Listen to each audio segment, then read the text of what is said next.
les EPSM de Lille Métropole et des Flandres, les pratiques s'organisent en faveur du développement durable. Depuis 2 ans, ils participent conjointement à la Semaine européenne du développement durable. La loi Labbé nous interdit depuis le 1er janvier 2017 d'utiliser des produits phytosanitaires dans les lieux publics. On a donc adapté nos méthodes de travail. On a réaménagé des endroits en plantes vivaces ou en gazon au lieu de les traiter. Pour traiter les schistes, on le fait manuellement, mécaniquement. On utilise aussi des herbeurs thermiques. Pour nettoyer nos massifs, on fait des paillages et on fait aussi des binages manuels. Pour d'autres endroits encore, on va être obligé de faucher.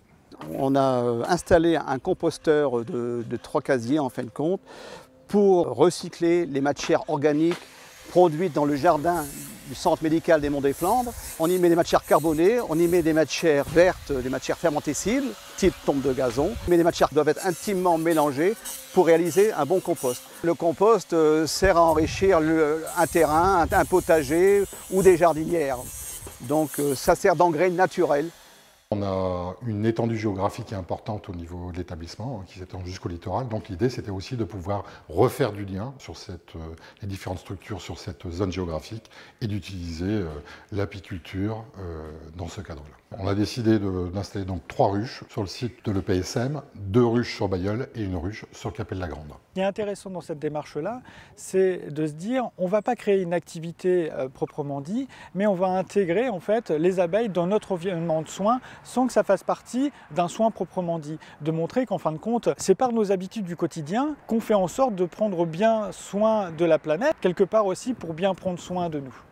On récupère en fait des palettes usagées afin de leur donner une deuxième vie. Donc elles sont bien sûr stockées, démontées, déclouées, poncées, découpées afin d'avoir quand même une matière propre et correcte. Ce qui nous permet après de réaliser du mobilier extérieur et intérieur, comme les fameux cannes à palettes, qui sont des canapés en palettes. Moi, ce qui me plaît, c'est de construire le bois, de visser, d'utiliser la scie sauteuse, de faire des trous dans le bois, de travailler le bois surtout. Cette semaine de sensibilisation, c'est aussi l'occasion de découvrir des initiatives telles que se former à l'éco-conduite, déguster un repas bio et local, ou encore s'informer sur le tri sélectif. Grâce au recyclage, on peut donner une seconde vie à nos déchets, à nos bouteilles en plastique. On peut faire de nouveaux pulls.